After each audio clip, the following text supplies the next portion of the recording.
Friends, মই আয়ুষ ৰং চেনেলত সম্প্ৰচাৰিত হৈ থকা পবিতৰা ধাৰাবাহিকখনৰ আজিৰ খণ্ডটো চাবলৈ বহুত বেছি ভাল লাগিব, কিয়নো আজিৰ খণ্ডটোত যোনে মাকৰ লগত ডিংকিয়ে যে এটা কাম পাইছে আৰু থকা খোৱা তাৰ পৰা দিব সেই কথাটো মাকক ক'ব। আৰু তেতিয়া এইখন চহৰত আমি আৰু নাথাকো বুলি মাকক ক'ব, আৰু তেতিয়া মাকে তই ছাৰৰ পৰা পলাব বিচাৰিছে নেকি বুলি ক'ব। কাৰোবাক ভাল পোৱাটো কেতিয়াও ভুল হ'ব নোৱাৰে, ভুল তেতিয়াহে হ'ব যদিহে ভাল পোৱাখিনি জোৰ কৰি আদায় কৰিব বিচৰাটো বুলি জনক কোৱা দেখিবলৈ পাব।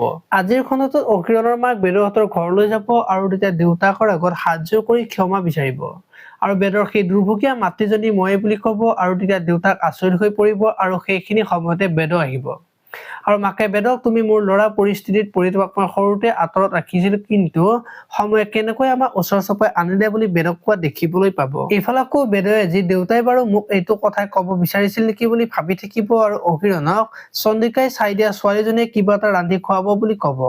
আৰু তেতিয়া অকিৰণে তয়ে চাগে মোৰ ভাল লাগিবৰ কাৰণে জোৰ কৰিছা বুলি চন্দিকাক ক'ব, আৰু তেতিয়া চন্দিকাই মই আকৌ কিয় জোৰ কৰিম, তাই নিজৰ হ'বলগীয়া হাজবেণ্ডজনৰ বাবে কিবা এটা ৰান্ধিবৰ বাবে জোৰ কৰিব নালাগে নহয় বুলি অকিৰণক কোৱা দেখিবলৈ পাব।